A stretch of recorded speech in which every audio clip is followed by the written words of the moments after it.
So I'm going to show a little bit of how to assess patellar glide here. So you can see that if I put the bolster under the person here,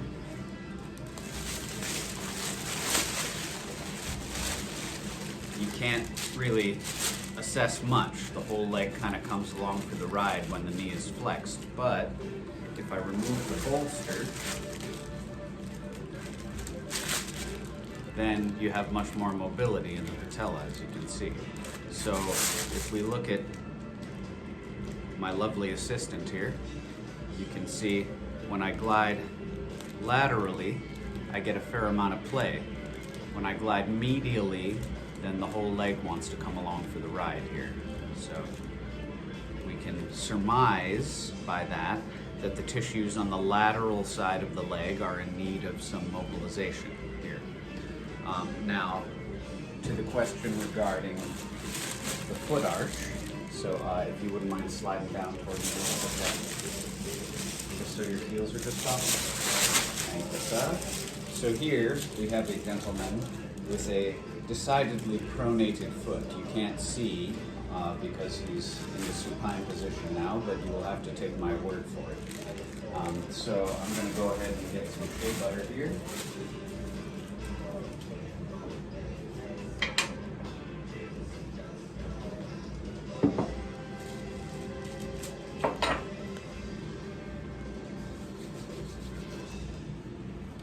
So the structures involved here are the tibialis anterior here that inserts at the navicular bone on the medial arch here, and the peroneal muscles or fibularis muscles, depending on when you went to school, that insert at the cuneiform on the outside of the foot here.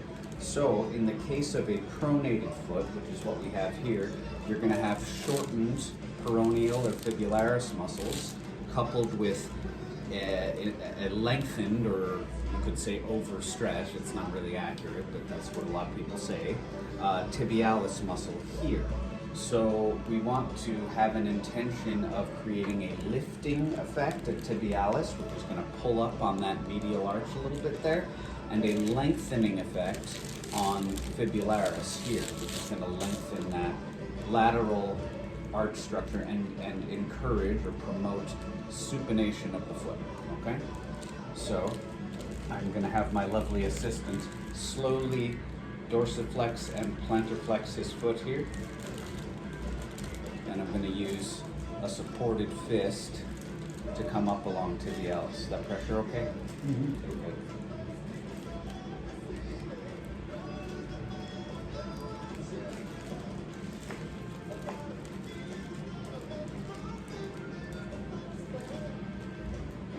And I like to take about 3 passes with this usually.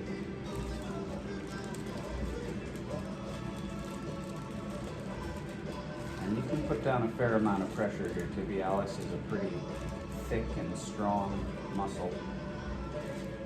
Okay, relax. And now coming over to peroneus here.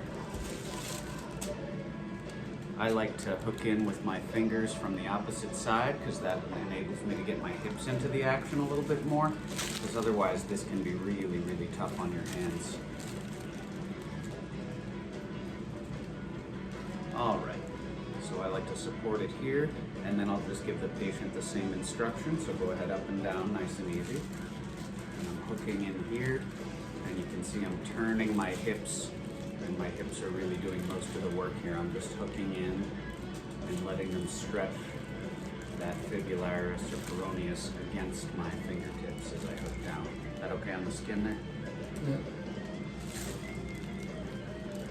And again, about 2 or 3 passes, but you'll feel when you've got the job done.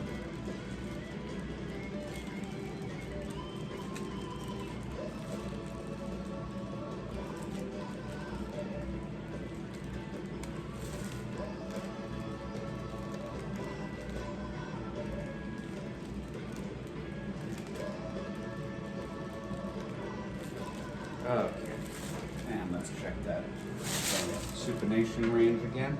And indeed, we've got a fair amount more now.